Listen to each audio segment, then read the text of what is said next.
Welcome everyone to text book rankers conclave. हमारे साथ हैं मोहित सर इलेक्ट्रिकल से, हमारे साथ है राहुल सर मैकेनिकल से, और ये एक सेशन सिर्फ सिविल मैकेनिकल या इलेक्ट्रिकल का नहीं होने वाला है, एक कंबाइंड ग्रैंड सेशन होने वाला है जो कि YouTube पे पहली बार होने वाला है। शायद हमने ऐसा सेशन कभी पहले नहीं देखा जिसमें कि सिविल मैकेनिकल इलेक्ट्रिकल को लेके एक कंबाइंड बातचीत हो रही हो। स्ट्रैटेजी के ऊपर हो सकता है, परेशानियों के ऊपर हो सकता है, किसी सोच के ऊपर कि हम कैसे इस चीज को अचीव कर सकते हैं। कभी कभी हमारे मन में बहुत से सवाल होते हैं कि डिप्लोमा से या बीटेक से, या कैसे मैं हिंदी मीडियम से इंग्लिश मीडियम से, हमारी क्या सोच है, अचीवर्स की क्या सोच है। चलिए इस बारे में इस सेशन से हम एक वैल्यू ऐड करते हैं आपकी जिंदगी में। तो शुरुआत करते हैं क्लैपिंग के साथ, और मैं चाहूंगा कि हम इससे पहले कि शुरू करें, अचीवर्स अपना अपना एक बेसिक और ब्रीफ इंट्रोडक्शन दें। मेरा नाम अंकुश वर्मा है। मैंने सिविल इंजीनियरिंग में डिप्लोमा के बाद बीटेक कर रखी है और एसएससी 2023 में मैंने CPWD में सिलेक्ट हुआ हूँ। Hello everyone, my name is Shivang Garg. I secured 13th rank and got CPWD in SSCG. I have done diploma and BTech both. Hello everyone, my name is Sajan Kumar. I belongs to Bihar. I have secured All India rank 53 in 2023 and I did diploma after 10th. Hello everyone, my name is Anurag. I have done BTech in electrical engineering. This year I have secured 144 rank in SSCG and I got BRO. Hello everyone, मेरा नाम विवेक कुमार है और मैं इस बार AIR 9 हूँ और मैंने BTech electrical सीखी है। हेलो, मेरा नाम उज्ज्वला नंदन। मैंने इस बार SSC JEE 2023 में all over India rank 15 achieve किया है एंड मैकेनिकल में 5 रैंक। मैंने बीटेक किया हुआ है छत्तीसगढ़ से। चलिए, काफी अच्छी रैंक्स हैं और मैं चाहूंगा कि मोहित सर आप कुछ पूछे अचीवर्स से कि हमारे दर्शकों को कुछ वैल्यू ऐड कर सकें। राइट। सो गाइस, आप सभी लोग ऑलरेडी अचीवर्स हो, ठीक है, और कुछ स्टूडेंट्स ऐसे हैं जिन्होंने डायरेक्ट बीटेक किया है और कुछ स्टूडेंट ऐसे भी हैं जिन्होंने सिर्फ डिप्लोमा किया है। तो अगर हम एक बात करते हैं कि स्टूडेंट जो है राइट नाउ एक डिप्लोमा का स्टूडेंट है, उसको बड़ा डर लगता है कि यार क्या पता SSC JEE जैसे एग्जाम के अंदर बहुत बार स्टूडेंट्स जो हैं वो बीटेक वाले सिलेक्ट हो जाएंगे, राइट। और एक बीटेक वाले को लगता है कि यार हम कर लेंगे अच्छा। तो क्या इस चीज़ में कोई डिफरेंस है? जैसे सजन है, अब सजन के बारे में हम सभी जानते हैं, मैं ऑडियंस को बताना भी चाहूँगा कि सजन की ऑल इंडिया रैंक जो है आज आप देख रहे हो टॉप 100 के अंदर है और इन्होंने 10th के बाद 3 years डिप्लोमा किया है। देन हम अगर और भी टॉपर्स की बात करें, जैसे ध्रुव है, ऑल इंडिया रैंक 4 है, again he is also diploma, right. और तो पॉइंट आता है कि सिर्फ डिप्लोमा का बच्चा सेलेक्ट ही नहीं हो रहा है, डिप्लोमा का बच्चा रैंक्स भी लेके आ रहा है। तो इस पे क्या लगता है आपको? मतलब ये डिप्लोमा बीटेक जो है ये कॉलेज तक ही सीमित था या कॉम्पिटिटिव एग्जाम में भी इसका कोई मीनिंग है? बोलो सर, एक्चुअली ये डिप्लोमा एक्चुअली जो बोलते हैं डिप्लोमा बोलते ठीक है, बट SSC का जो सिलेबस है हमारे पास वो डिप्लोमा से मिलता जुलता है। मीन्स जो SSC का सिलेबस है वो सिंपल है और जिसको समझा जा सकता है और डिप्लोमा के बाद आसानी से उसको कवर किया जा सकता है। तो मुझे नहीं लगता कि जो बीटेक पे करते हैं और जो डिप्लोमा पे करते हैं वो ज़्यादा फास्ट है। मतलब अगर हम लोग ठीक ठाक सिलेबस कवर करें, एक इंटरेस्ट के साथ पढ़ें और उसको कवर करें, तो मुझे लगता है कि डिप्लोमा और बीटेक पर कोई डिफरेंस नहीं रहता है। तो सर मैं शिवांग, आप क्या कहेंगे? शिवांग, आप तो बीटेक और डिप्लोमा दोनों हैं। सर एक्चुअली सिर्फ सिलेबस दोनों में सेम ही रहता है, सिर्फ डिफरेंस आता है डेडिकेशन का और डिवोशन का, अपना आप कितना डेडिकेटली आप पढ़ाई कर रहे हैं। क्योंकि अगर आप डिप्लोमा का अगर आप किसी भी इंस्टीट्यूट या बोर्ड का सिलेबस देखेंगे तो वो बिल्कुल सेम है, एग्जैक्ट सेम है एज कम्पेयर टू बीटेक। बस बीटेक में ज़्यादा 2-3 चैप्टर्स ऐड हो जाते हैं उसके अलावा। और अगर आप SSC JEE सिलेबस देखेंगे तो वो डिप्लोमा ओरिएंटेड बनाया गया है, ना कि बीटेक ओरिएंटेड। तो ये डिप्लोमा वर्सेस बीटेक ये सब सिर्फ हवा में है, ऐसा कुछ एग्जिस्ट नहीं करता, सिर्फ कॉलेज तक है। सिर्फ कॉलेज। तो सजन, एक चीज और बताना चाहूंगा, जैसे काफी सारे स्टूडेंट्स हमारे ऐसे हैं जिनको लगता है 1 साल तैयारी कर ली, 2 कर ली, 3, 4, 5 लगे हैं, ठीक है। आपकी अभी एज क्या है?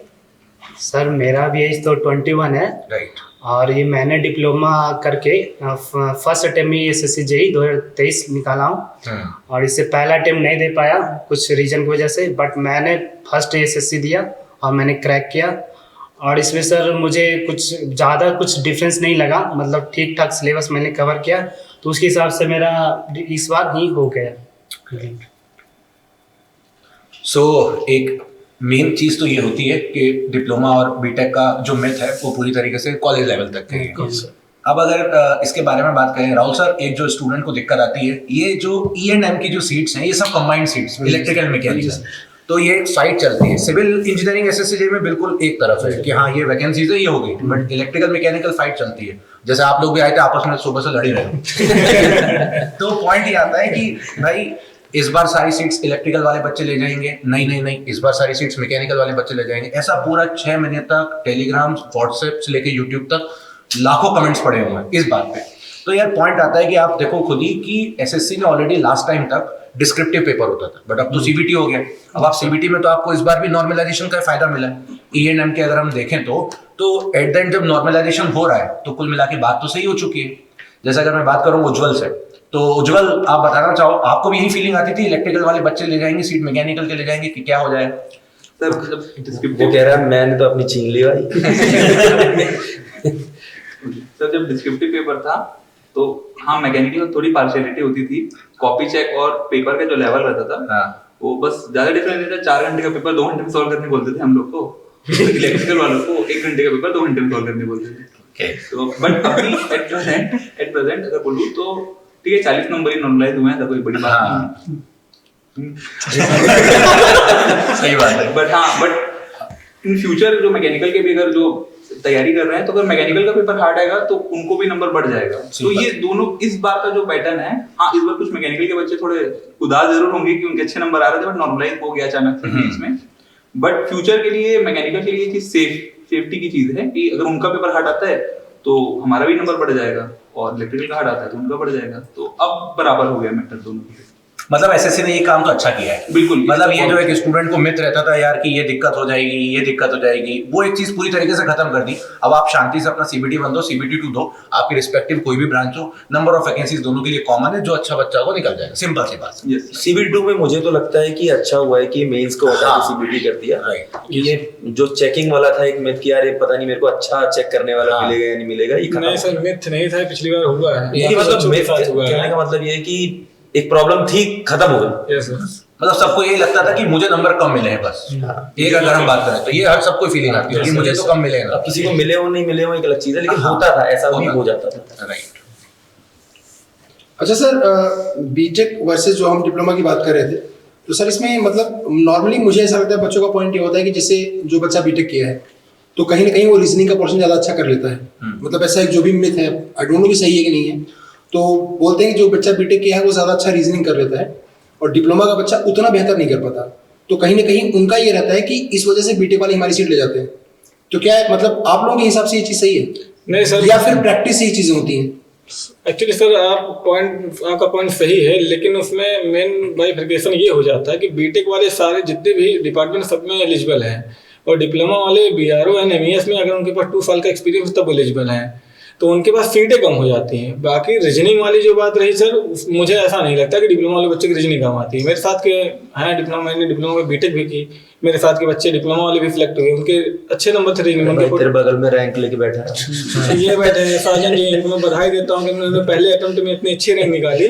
कांग्रेचुलेशन भाई, बहुत अच्छी बात है सर, कि मतलब बहुत बड़ा मोटिवेशन है। अच्छा देखिए, एक मोटिवेशन सर ये भी है कि इतने लोगों में सबसे छोटा ही लग रहा है, इतना बड़ा काम करके सबके बराबर आ गए।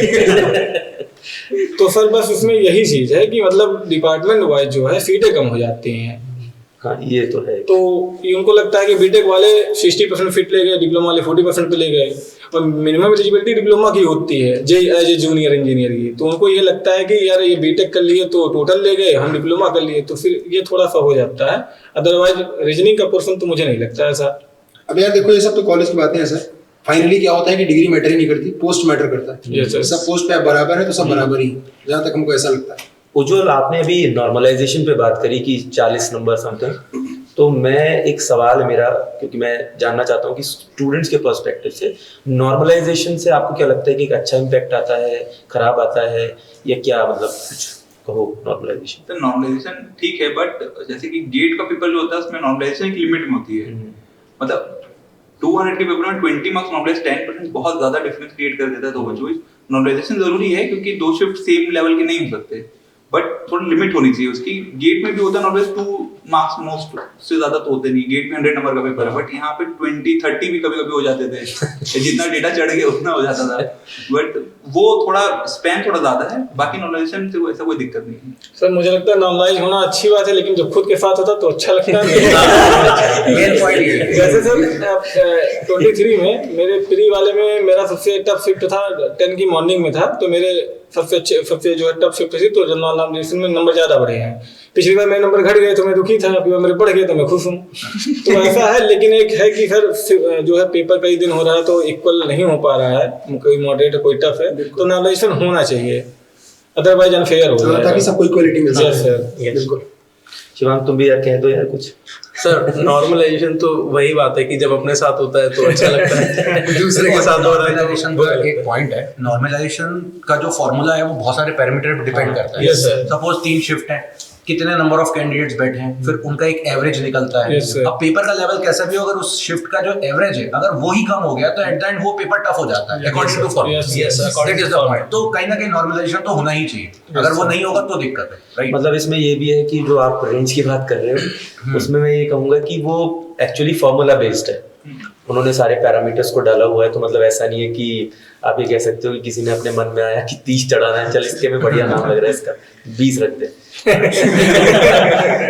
तो ऐसा नहीं है, but formula it is calculated है। सर वो फॉर्मूला गेट में भी है, बट मैं वही रेंज की आपका point valid है। ऐसा मतलब इतनी शिफ्ट रखनी चाहिए कि एकदम एब्रप्ट डिफरेंस ना आ जाए, मतलब 30 मार्क्स बढ़ जाएं तो नहीं, ये मैं अपने स्तर पे भी कहूंगा, क्योंकि जब डीडीए का 9 शिफ्ट में पेपर हुआ, सॉल्व करते करते मेरी भी जान निकल गई तो मेरे लिए भी थोड़ा आसान होगा। डीडीए वालों भाई सुन रहे हो? यार यहाँ पे एक क्वेश्चन और मैं पुट करना चाहूंगा कि एक स्टूडेंट आज की डेट में अगर हम देखें तो बहुत सारे सोर्सेज हैं पढ़ने के लिए, सेल्फ स्टडी भी कर सकता है, बहुत सारे स्टूडेंट्स की अच्छी रहेंगे सेल्फ स्टडी करके। Yes, sir. और अगर दूसरा पॉइंट हम देखें तो पर्टिकुलर अगर उसको पढ़ना हो तो वीडियो लेक्चर्स के थ्रू पढ़ सकता है, चाहे वो रिकॉर्डेड हो या लाइव हो। और तीसरा प्लेटफॉर्म भी है कि कहीं ऑफलाइन इंस्टीट्यूट में भी जाके पढ़ सकता है, सारी फैसिलिटीज हैं। और यूट्यूब पे भी इतना कंटेंट है कि कहीं ना कहीं से पढ़ ही लेगा।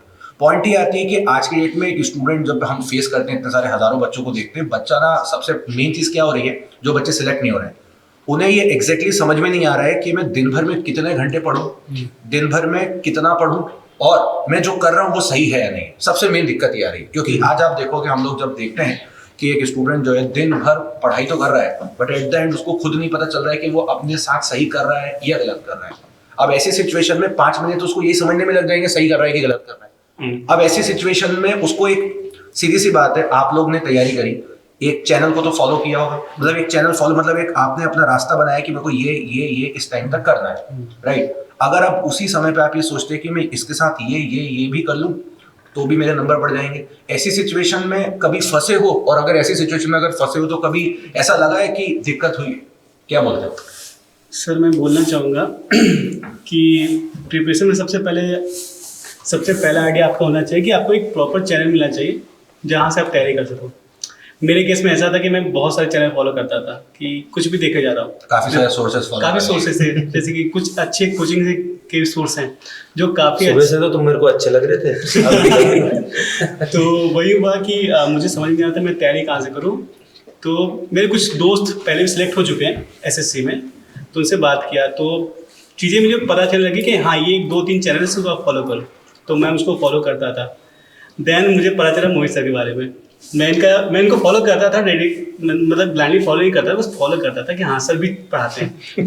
देन सर को फॉलो किया, इनका टेलीग्राम चैनल फॉलो किया, अपडेट्स मिलने लगे कि हाँ एसएससी में ऐसी चीज़ें आ रही है सर, क्योंकि जो भी चेंजेस आते हैं एसएससी में सर तुरंत ही अपडेट करते हैं कि हाँ ये चीज़ें आई हैं। तो मैं इनको फॉलो करता था, और इनका जो कंटेंट है आपको जो चाहिए एग्ज़ाम में वो पूरा एग्ज़ाम ओरिएंटेड कंटेंट आता है। आप देखोगे इनके कंटेंट को, आप बोलोगे नहीं ये कोई क्लास आउट ऑफ सिलेबस जा रहा है। तो मैं इनके कंटेंट को फॉलो करने लग गया, और लकीली ये बात है कि सर को चीज़ें काफ़ी अच्छे से आती है, और किसी बच्चे को सर डीमोटिवेट नहीं करता है। क्लास में देखोगे डीमोटिवेट नहीं करेंगे, और सर ट्रूथ शेयर करते हैं बच्चों के साथ। तो मेरे साथ भी ये था, सर मुझे ट्रूथ शेयर करते थे, मैं सर को पर्सनल मैसेज भी करने लग गया था सर से बात करने के लिए, तो वहाँ से मुझे मोटिवेशन मिला। देन आज मैं यहाँ बैठा हूँ। सर का समझाने का तरीका भी मतलब सरल है, और मतलब सरल तरीके से समझाते हैं, और एक बार समझाने के बाद ना वो मतलब माइंड में आ जाता है। एक बार एक लेक्चर देखने के बाद आपको मतलब दोबारा देखने का मौका मतलब नहीं मिलता, मतलब एक ही बार में आपका इनफ है कि आप वो टॉपिक कवर कर लेते हैं। अगर अभी के हिसाब से देखा जाए, अगर कोई भी एस्पिरेंट है तो अगर वो सेल्फ स्टडी करता है तो उसको पहले अपने आप से ही सारे बुक्स पढ़कर फिल्टर करने पड़ेगा, क्या इंपॉर्टेंट सिलेबस के हिसाब से देखना पड़ेगा। अगर वो किसी प्लेटफॉर्म पर है, कहीं से मेंटरशिप ले रहा है, तो वो लोग हमारा एस्पिरेंट का काम वो आसान कर देते हैं। वो लोग सारा फिल्टर करके रखते हैं, नोट्स प्रिपेयर होते हैं, हमारे पास क्वालिटी क्वेश्चंस होते हैं। तो अगर कोई पहले से ही ये काम कर ले तो उसके लिए जो जर्नी सक्सेस की होती है वो बहुत ईजी हो जाती है। एक क्वेश्चन और है। अभी जैसे 24 का एसएससी जेईई है, तो मैं मोटा मोटा मान के चलते हैं 4.5 महीने बचे, 4, 5 और 6 जून को पेपर है। और कुछ बच्चे ऐसे भी होंगे हमारी कंट्री में भी जो भी 24 के एग्जाम डेट के बाद डिप्लोमा या उनका ग्रेजुएशन कंप्लीट होगा। बहुत सारे बच्चे ऐसे होंगे तो वो 24 का पेपर ही नहीं दे पाएंगे। अब उनके पास है 25 में पेपर देना। टारगेट तो जेईई का पेपर करना है, लेकिन एसएससी जेईई देना वो भी 25 में। तो एक आज वो बच्चा है जो भी 24 का दे रहा है, और एक वो बच्चा है जो अभी पास आउट होगा, सोचेगा मैं 25 के लिए तैयारी करूंगा। तो 25 वाला बच्चा तो मुझे लगता है सेल्फ स्टडी भी कर सकता है, लंबा स्पेन 1 साल का समय आराम से कर सकता है। लेकिन अभी जो 24 में पास आउट होने, जो बच्चा भी 24 में पेपर देगा, तो ये बताओ यार कि सेल्फ स्टडी एक बहुत अच्छा चीज होता है, क्योंकि आप उसमें अपने खुद की चीजें बनाते हो। आप 10 सब्जेक्ट्स हैं, 10 सब्जेक्ट्स को किताबें रख के आप खुद अपना बनाते हो, राइट। और वो एक शायद मुझे लगता है कि सबसे बेहतर वे है। लेकिन अगर कभी वो बेहतर वे भटक गया, समझना, तो शायद हमें पता भी नहीं चलेगा कि ये रास्ता कहीं और तो नहीं निकल जाएगा। ये एक पॉइंट है। तो यार ये बताओ विवेक, तुमसे मेरी बात हुई, तुमने भी स्टार्टिंग सेल्फ स्टडी से करी थी, फिर कहाँ फंसे बीच में एकदम आगे? सर जब हम सेल्फ स्टडी करते हैं तो जब ऐसा होता है कि कोई सब्जेक्ट हमें ज़्यादा अच्छा लगने लगा तो हम उसी सब्जेक्ट को बार बार पढ़ने लगते हैं। 3 महीने तक उसी को पढ़ रहे हैं, मजा आ रहा है, पढ़ते जा रहे हैं। तो ऐसा है कि अगर हम किसी मेंटर से जुड़े या किसी टीचर से जुड़े तो वो अदर सब्जेक्ट के बारे में भी बताते हैं कि बाकी सब्जेक्ट भी पढ़ना है, कौन सब्जेक्ट कितना देर तक पढ़ना है, उसका पोर्शन कितना आने वाला है एग्जाम में, उस पर कितना टाइम देना चाहिए। तो ये चीज़ें हैं। अगर आप अभी समय कम है तो हम एक सब्जेक्ट में ज़्यादा देर तक खुद को उलझा के नहीं रख सकते, हमें बाकी सब्जेक्ट भी कवर करने होते हैं। तो हम यही कहेंगे कि कोई मेंटर अभी मिल जाए, कोई टीचर से जुड़ सकते हो तो जुड़ जाए अभी 6 महीने के लिए। अच्छा सर, एक बात शिवांग ने सही बोली, इन्होंने भी बोली वही बात कि जैसे हमारे पास 2 चीज़ें हैं। जैसे हम बेसिकली जब खुद से पढ़ाई करते हैं, और ऐसा भी आप खुद से पढ़ के निकाल सकते हैं। अगर आपको बहुत सारे बच्चे ऐसे हैं जिनको कोई मेंटरशिप की जरूरत नहीं है, वो निकाल लेते हैं। बट बहुत सारी जगह ऐसा होता है कि जैसे हम जब खुद से पढ़ाई शुरू करते हैं तो हम कहीं ना कहीं अपने आप को 0 से शुरू करते हैं। बट अगर आपके पास कोई सही मेंटोर है और उसके पास सर मैं कह रहा हूँ 60% भी नॉलेज है, तो एटलीस्ट आप 60 से शुरू करते हैं, क्योंकि वो आपको पढ़ के वो उतना डिलीवर कर देता है, तो कहीं ना कहीं थोड़ा सा ईजी तो हो ही जाता है कि नहीं? मतलब यही बात आप बोल रहे हैं, जैसे शिवांग ने भी बोला, इन्होंने भी बोला। तो सर ये बात में यही होता है कि जैसे अगर कोई टीचर आपको सही डिलीवर करता है तो आप कम से कम उस लेवल से शुरू करते हैं, तो आपके लिए वहां पर एक स्टेज सही सेट हो जाता है। और सर जैसे बच्चों का भी एक सर बहुत अभी क्वेश्चन भी आया था, जैसे अभी हम लोग डिस्कस भी कर रहे थे कि जब बच्चे बोले थे जब आपके पास अचीवर्स आएंगे, आप जो भी रैंकर्स हैं उनको पूछेगा कि सर एक क्वेश्चन ये था कि बच्चे पूछ रहे थे कि सर कि जैसे कुछ बच्चे हैं, जैसे आप लोगों में भी 1-2 बच्चे होंगे जिनको 1-2 साल लगे होंगे यहाँ तक पहुंचने में, क्योंकि सपनों को पूरा करने में समय तो लगता ही है। तो उनको बस यही लगता था कि सर मेरे पास तो बस अब 4 महीने हैं, जिन्होंने अभी स्टार्टिंग ही करी है, मेरे पास बस 4 महीने हैं, तो उनके लिए क्या कहना चाहेंगे आप? सर मुझे लगता है जो एकेडमिक ईयर होता है बच्चों का, इसमें एस्पिरेंट पढ़ाई हो नहीं पाती है। अगर सिलेबस तो वही है सर, एकेडमिक का जो सिलेबस है एसएससी का सिलेबस कॉपी है, लेकिन एकेडमिक ईयर में हम उतने डेडिकेशन के साथ वो चीज़ें अचीव नहीं कर पाते, वो चीज़ हम सीख नहीं पाते हैं। वो चाहे बच्चे की गलती हो या फिर वहाँ की हो, दोनों की फॉल्ट है सर। ऐसा नहीं स्कूल में पढ़ाई नहीं होती है, मैक्सिमम लोग गवर्नमेंट कॉलेज के ही हैं, तो वहाँ पे ना टीचर है। मैंने अयोध्या से मैंने पढ़ाई की, वहाँ एक भी फैकल्टी नहीं थी, आज भी नहीं है सर। जब से मैं था तो अयोध्या की अभी बुराई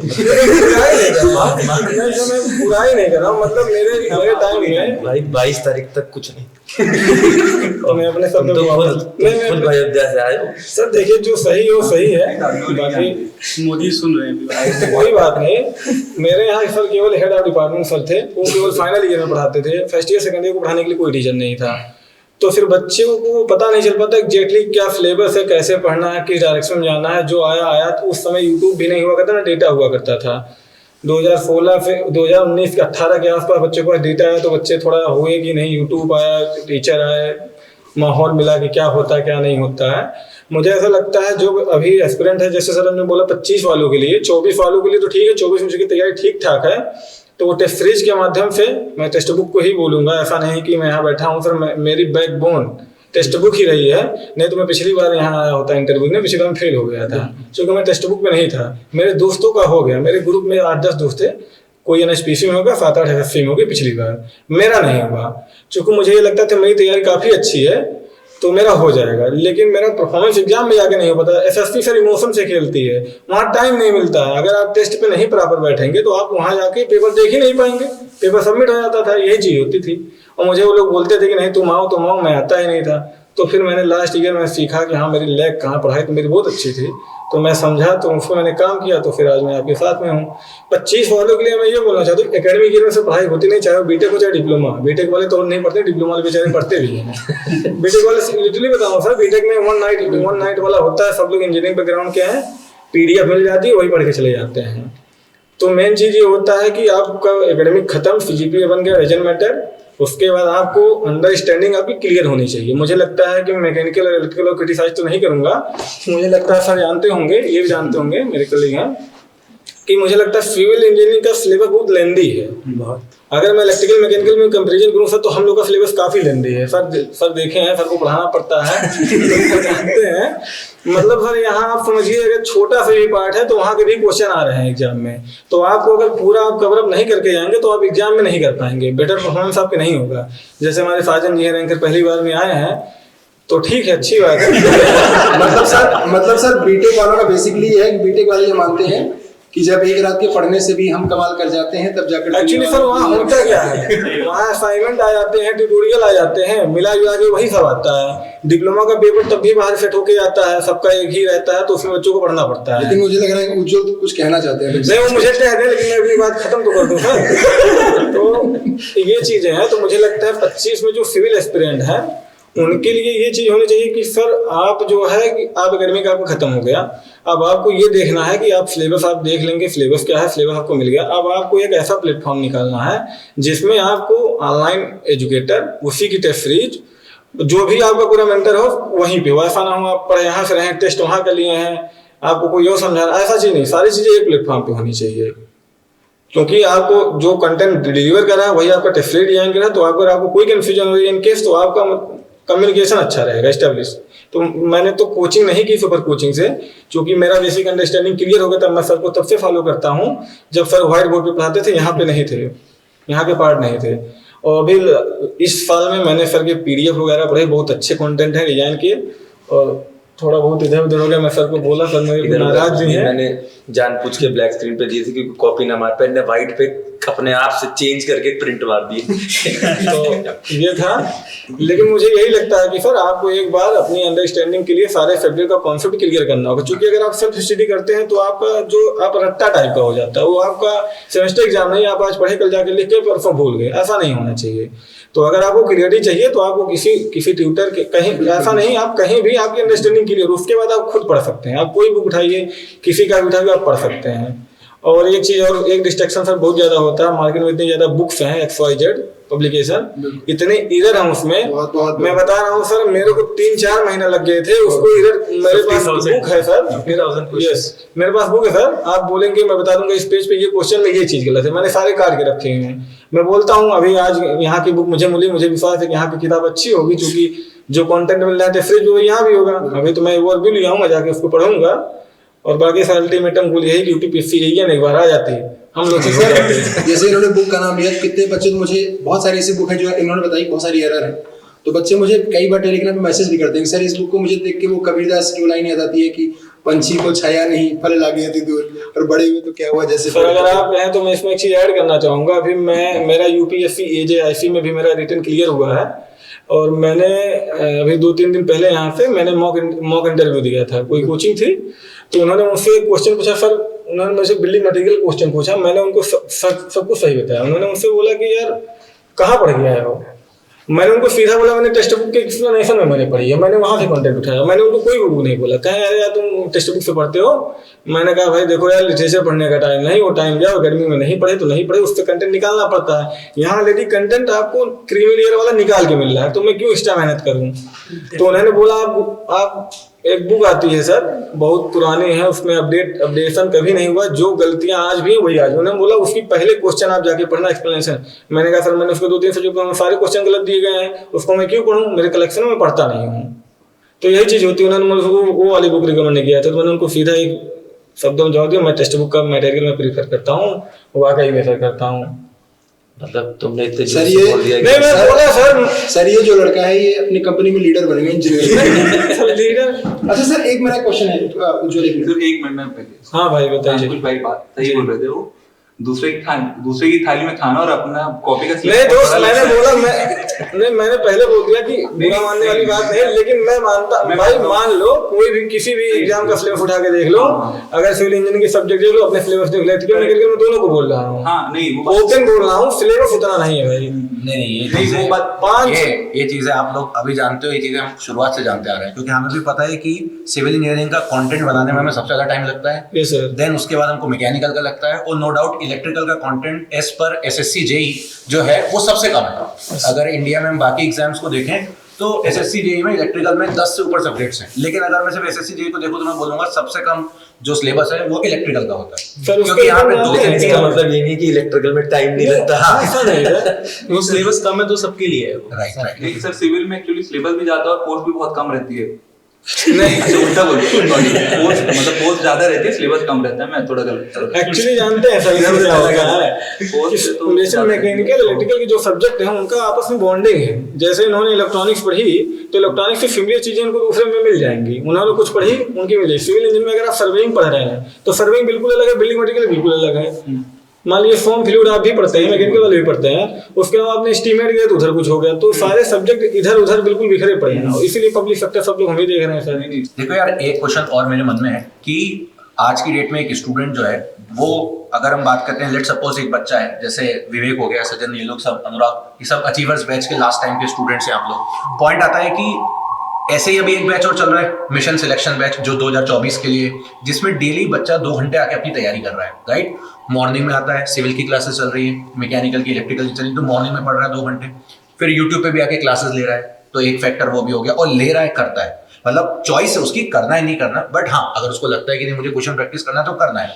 एग्जाम टाइम पे तो सबसे ज्यादा करता है, उसको एग्जाम टाइम पे रिवीजन के लिए मैराथन्स भी चाहिए। ठीक है, तो पॉइंट आता है कि एक स्टूडेंट इतना टाइम जब दे रहा है यूट्यूब को, फिर कुछ पर्टिकुलर टाइम इधर उधर भी देता होगा सोशल मीडिया पे। जैसे आप में से जो लोग इंस्टाग्राम चलाते हो, मुझे नहीं पता कितने चलाते हो, ठीक है, बाकी जो स्टूडेंट्स चला रहे हैं वहां भी कुछ टाइम दे देता है, कुछ टाइम फेसबुक पे भी दे देता है। तो पॉइंट ये आता है कि कितना टाइम एग्जैक्टली आप अपनी पढ़ाई को दे रहे थे, क्योंकि बाकी टाइम को मैं अलग करता हूँ, कितना टाइम आप एग्जैक्टली अपनी पढ़ाई को दे रहे थे। क्योंकि आज के डेट में जो सबसे बड़ा क्वेश्चन स्टूडेंट के सामने आता है वो ये आता है, पूरा दिन निकल गया लेकिन उसको अभी तक ये समझ में नहीं आ रहा उसको कितने घंटे पढ़ना है। तो क्या ये कितने घंटे पढ़ना है ये कोई फिक्स्ड है, या इतना तो करना है, या ये फिक्स्ड है?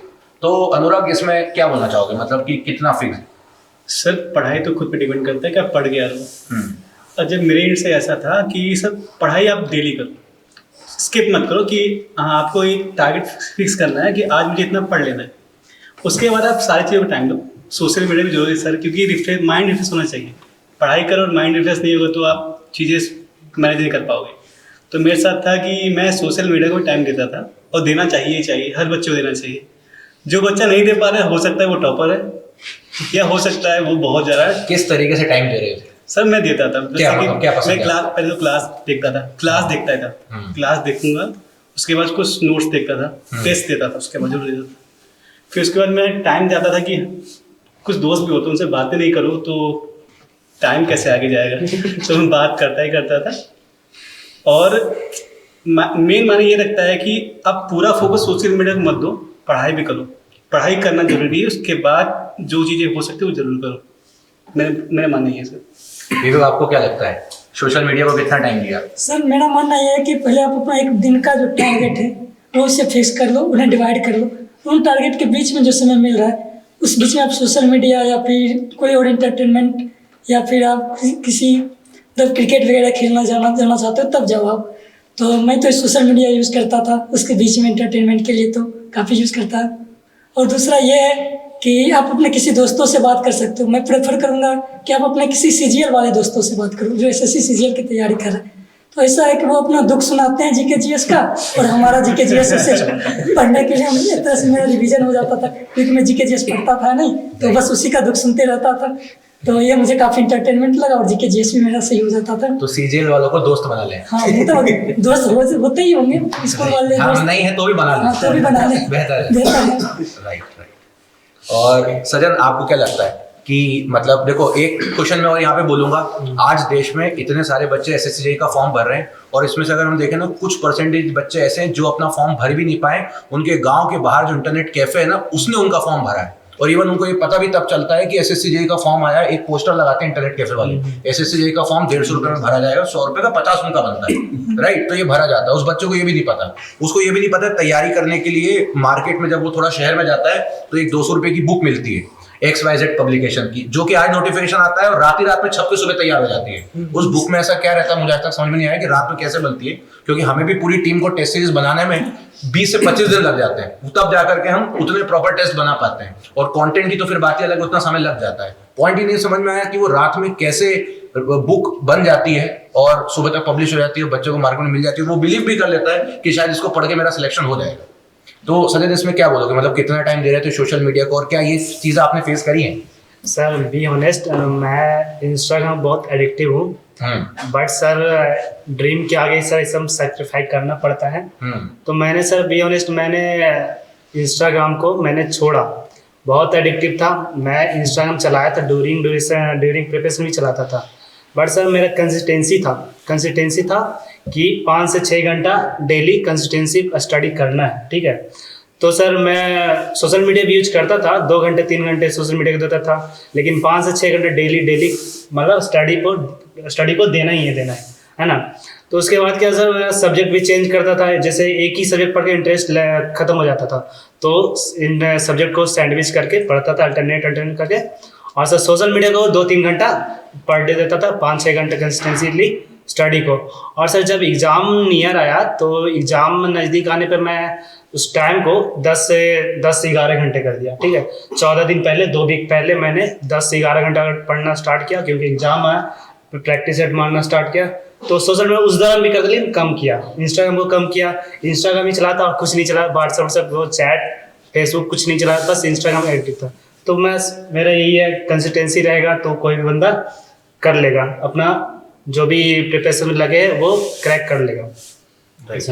एक सर, मेरे को एक थोड़ा सा एक क्वेश्चन और आ रहा है, सबसे इम्पोर्टेंट पॉइंट क्या है एक बच्चे का सिलेक्शन की? अब हम रैंक की बात नहीं करें, अब हम सिर्फ सिलेक्शन की बात करेंगे, क्योंकि रैंकर्स भी हैं, सिलेक्शन भी है।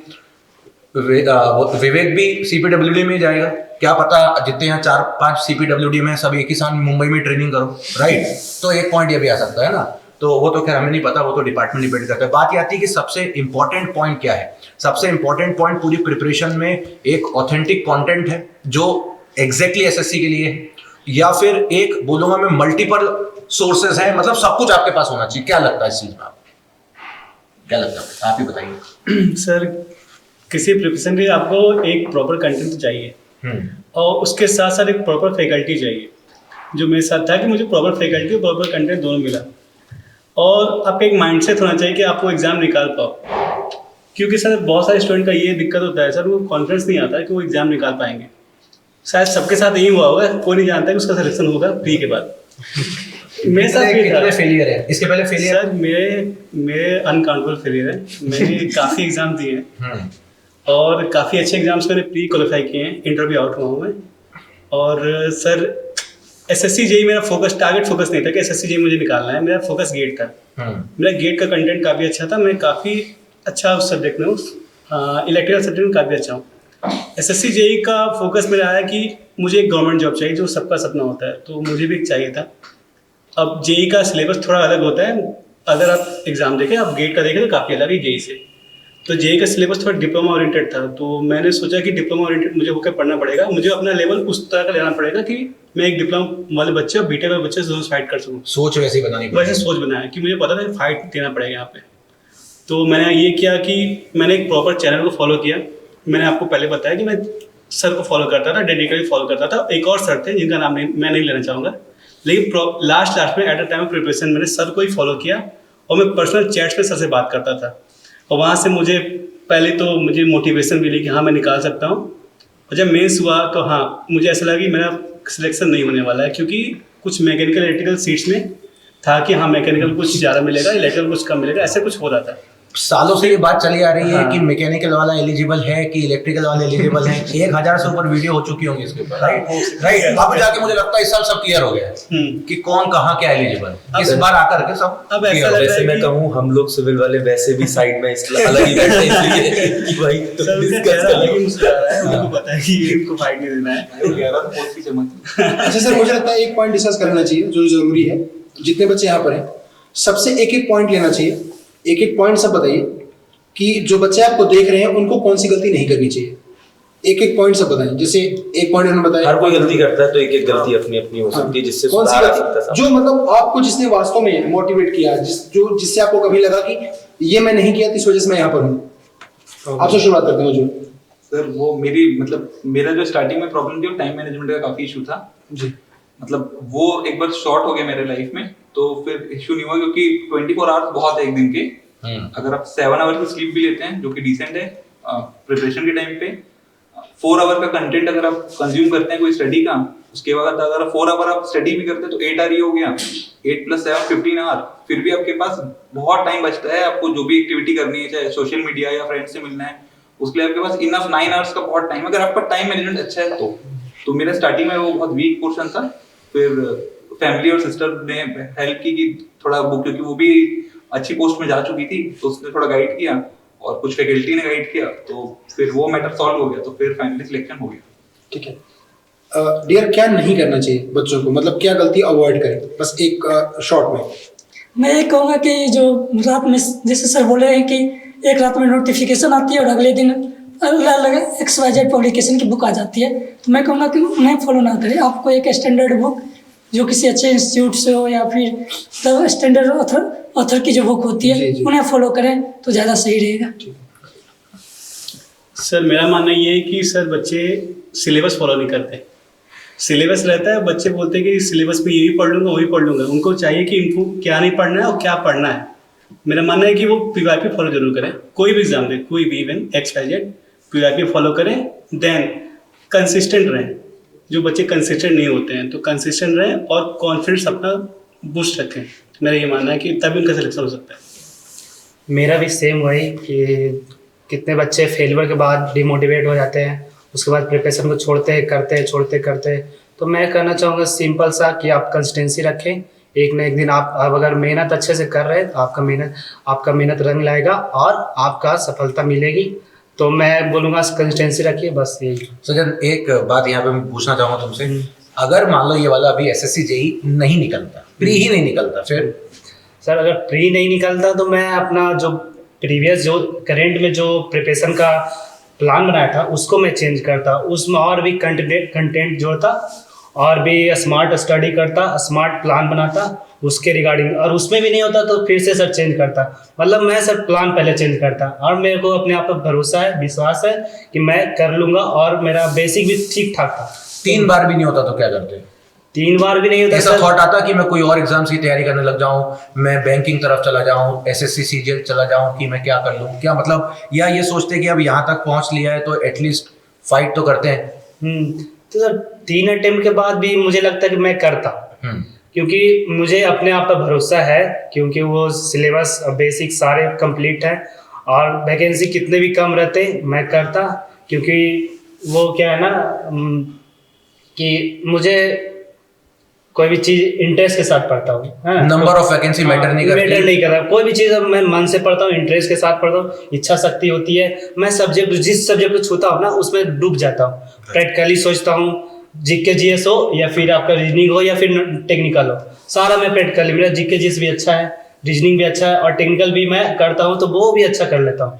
तो मेरे को कोई दिक्कत नहीं है उसमें। तो मैं 3rd अटेम्प्ट के बाद भी 4th 5th कर सारे लेता। स्टूडेंट्स को मैं बोलना चाहूँगा कि अभी जिस तरीके से सर ने बोला है कि मेरा जीएस भी अच्छा है, रीजनिंग भी अच्छा, लेकिन टेक्निकल भी अच्छा है, मतलब द पॉइंट इज कि ऑल इंडिया रैंक अंडर 100 के बाद भी उसको अपने ऊपर ये लग रहा है कि मेरा टेक्निकल उतना अच्छा नहीं है कि मैं पूरी कॉन्फिडेंटली बोल दूं कि मेरा बहुत अच्छा है। और हमारे यहाँ के स्टूडेंट बहुत सारे ऐसे हैं कि जो एसएससी जेई में 200 में से 70-80 भी ले आते हैं, तो बोलते हैं ये तो मेरा अच्छा है, ये भी मेरा अच्छा है, आप तो ये बताओ ये कैसे करना है।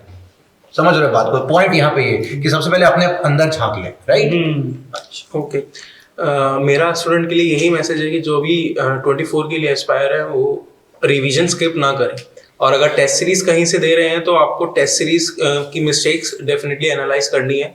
Without analysing your mistake you can not improve yourself. Sir जैसा आपने पूछा कि क्या करें क्या ना करें प्रिपरेशन के दरमियान, तो मेरा मानना है घड़ी देख कभी पढ़ाई ना करें, और जिस काम में खुशी मिलती है उसको जरूर करें। और एक चीज़ और है सर, जैसे हमारे साजन जी बैठे हैं, रैंकर हैं, पहली बार में सिलेक्ट हुए, अच्छे रैंक ले आए हैं, इनकी जर्नी अलग रही। बाकी मुझे लगता है सब फेल होके आए हैं, जो भी बैठे हैं यहाँ पे, मैं भी फेल हुआ 2-4 एग्जाम में, और मुझे लगता है सब फेल होके आए हैं। साजन जी की बात अलग है। मुझे लगता है जीवन में फेल होना भी जरूरी होता है सर। जैसे मैं अपनी कहानी सुना दूं, जो मुझे देख रहा है वो चीज फॉलो कर ले, उसके जीवन में सक्सेस हो जाए, ये इसकी गारंटी कुछ नहीं है। जब तक वो फेल नहीं होगा तब तक उसकी गलती खुद को पता नहीं चलेगी। सबकी सर सिचुएशन अलग अलग होती है ना? तो आपको एक बार फेल भी होना चाहिए।